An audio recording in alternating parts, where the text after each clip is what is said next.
Bama's WVUA News at 10 with your award-winning news team, Claire Huddleston. Weather with Richard Scott and sports with Gary Harris. Thanks for joining us tonight. It was a monster mash at the Bama Theater tonight. Local first graders and area artists showcased their own monster artwork for tornado relief. WVUA's Sarah Chavnik has more. It's kind of adorable, but it sets people up with its boogers and then eat it. I thought it was kind of scary. Yeah. So it doesn't have a body, just has a head. Just like Riley, 44 first graders from Holy Spirit in Tuscaloosa were muses to 42 local artists. The artwork was then showcased at the Bama Theater and sold to benefit Alberta Elementary and University Place that were damaged during the April 27th tornado. I wanted these kids and their art to help the kids that were affected by the tornado, which is why we made the cause tornado relief this year. This was the second annual Monster Makeover put on by staff members at the Tuscaloosa News who wanted to get involved in arts programs in the city. They don't care about lines, they don't care about shade or shadows, and they will draw whatever's in their head, and it's creative. It's just wonderful because in the media now we hear about arts education getting cut, but we rarely see how arts education is flourishing in our communities, and this has really shown how arts is alive in our schools, and we need to keep promoting them. Artists say that getting children involved in art early is the key to having success in the future. The children are very creative in the early years. They lose that as they get older because they feel they have to conform and they have to do everything like every other child. But in the very early years, their creativity is amazing. Organizers and teachers say the children expressed emotions about everything from their personal fears to their relationships with each other. In Tuscaloosa, Sarah Chavnik, WVUA News. Event organizers are hoping to expand the Monster Makeover in public schools and make it an annual event. From monsters to ghosts and goblins, Halloween is quickly approaching and many people are looking for that perfect costume. According to the Spirit of Halloween store in Tuscaloosa, sales haven't really been affected by the struggling economy. Store personnel say they attribute this to various reasons, including Greek functions on the University of Alabama campus and game day weekends in Tuscaloosa. Most of all, they say Halloween, no matter what the economy looks like, can never go out of style.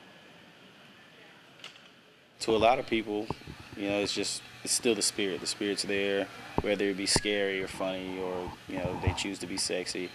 It's one of those things that, sort of like Christmas, it just never goes out of style. Spirit of Halloween will be open until November 5th. On your home team Crime Watch, a Tuscaloosa County man is in custody and charged with attempted murder. 81-year-old Willie Hurd Jr. is accused of killing someone. Tuscaloosa Metro Homicide Captain Lloyd Baker says Hurd turned himself in to the Tuscaloosa Police Department around noon today. 3 Bibb County schools delayed opening today because Centerville had problems with its drinking water supply. Brent Elementary, Centerville Middle, and Bibb County High Schools started at 10 o'clock this morning. Officials say workers from the Centerville Waterworks and Sewer Board are trying to fix a problem that could contaminate the town's drinking water. Residents have been told to boil water until the problem is resolved. Firefighters are on the scene at Auburn University's graduate school. According to Montgomery television station WSFA, white smoke was coming out of the top of Hargis Hall, which houses the university's graduate school. Several fire trucks and emergency units can be seen from the live camera pointed at Toomer's Corner. The severity of the fire is unknown. Some Hispanic parents are returning their children to Alabama public schools. Initially, some parents kept their children at home because of fears about the state's new immigration law. However, the state education department says educating parents about the new law may have calmed their fears. About 34,000 Hispanic students are enrolled in public schools. On Monday, 2,285 of them were absent. Yesterday, that number dropped to 1,357. There are no statewide figures on how many Hispanic students have withdrawn from school since the new law took effect. The new immigration law is taking its toll on some immigrant families, but what about those renting homes and working in West Alabama? WVUA's Daniel Sparkman has more. People looking to buy or rent a home could soon see the effects of Alabama's new immigration law. Landlords say renters could soon have more options. Why? Hispanic, Latino pretty much are scared, and they're running scared too.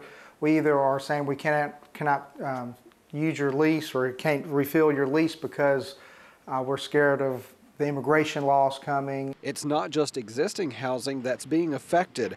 Builders say the construction industry is feeling it too. I think it is going to be an issue in the future.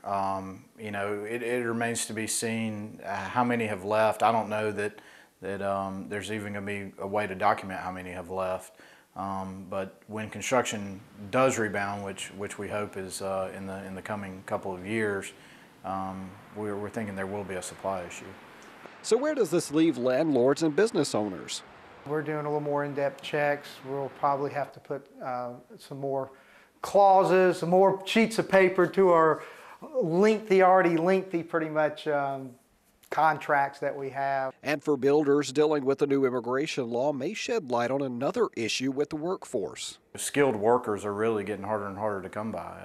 You know, as you said, a lot of younger Americans are going to four-year institutions and not learning the trades. So that's going to be a real issue, and would have been a real issue for our industry, whether the immigration bill had passed or not.